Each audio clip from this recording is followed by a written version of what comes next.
What are you doing right now? Is it something that you really love? Millions of people at this very second are doing exactly what makes them happy.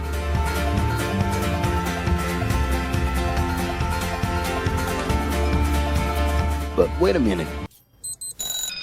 You spend a big part of your life working. And any job has the potential to drive you insane. I think this is a good time for a break. But, of course, there's a bright side.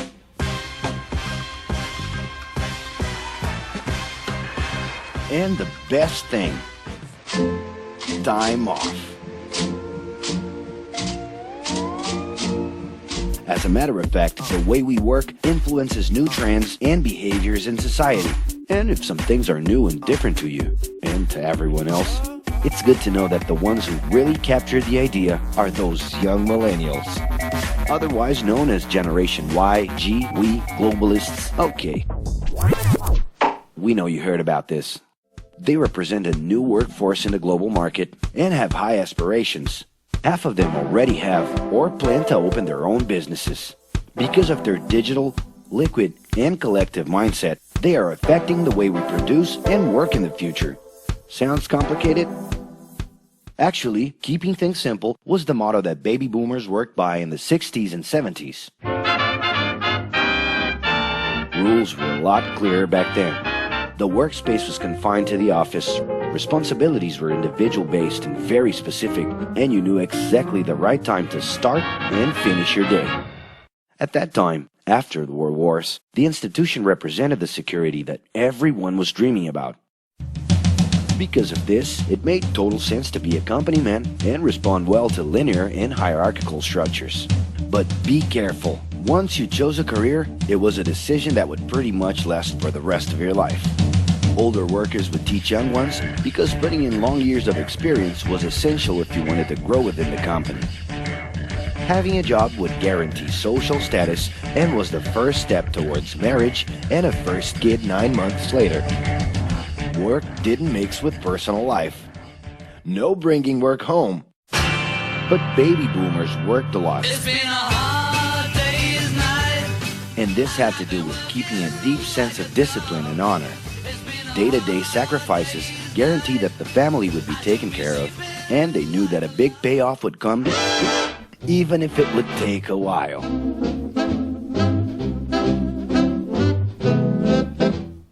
However, Generation X redefined the time relationship between work and reward.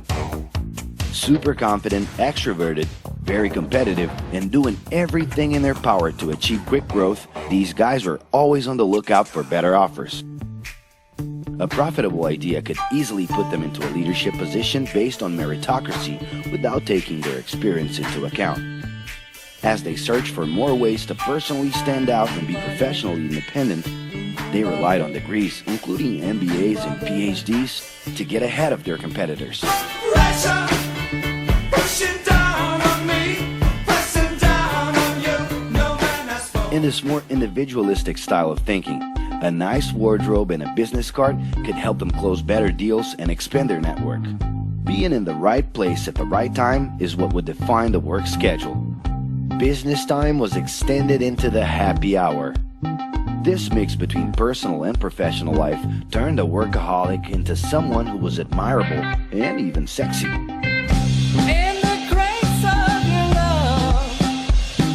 The winner was whoever could get onto the board of directors in the shortest time possible, I can do anything if I can just get a chance.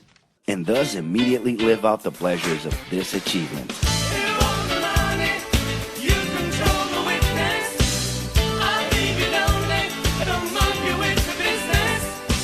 But today, the journey's a little different. It really seems more important to have fun on the ride than to make it to the final destination.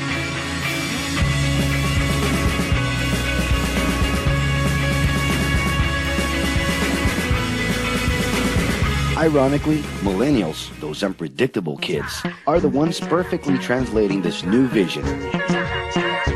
In a time when pleasure determines professional accomplishment, they know, like no one else, how to recognize opportunities that link passion with work. It's not right,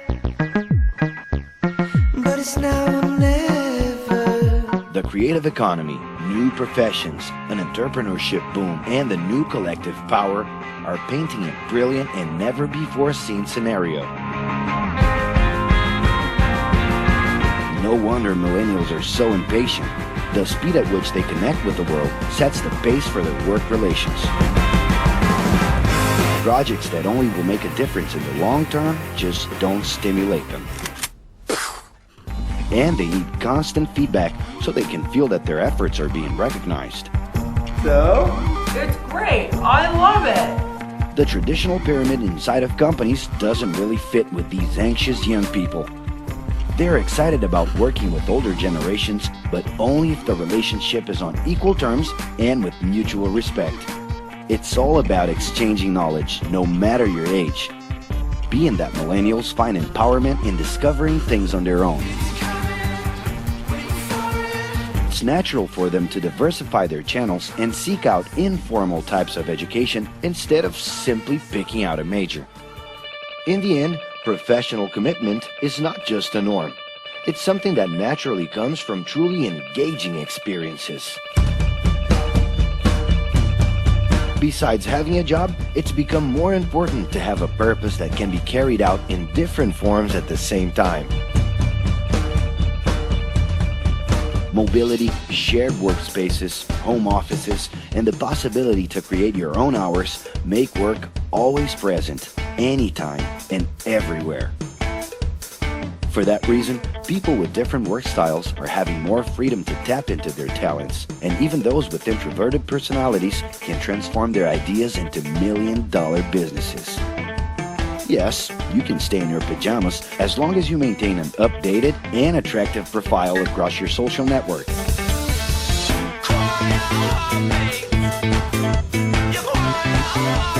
As you can see, flexibility is really the way to go. Millennials are fascinated when they get involved in works in progress and feel motivated by learning new skills. They're excited about an open and forever beta world where testing and messing with something unfinished is the only way to create the new. Millennials need more than ever to feel autonomous, and they're exhilarated by the challenge to develop and participate collaboratively.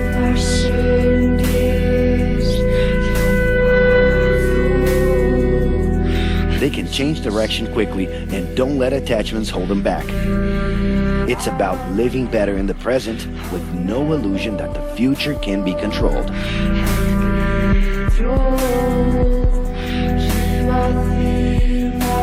That's because of one simple thing.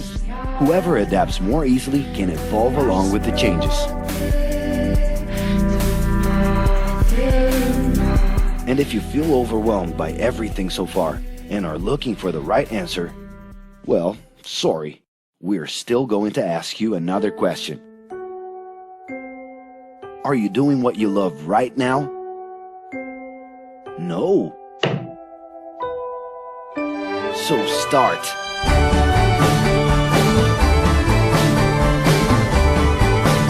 The clock is ticking and your life is in a hurry. Discover your life's purpose and make it happen.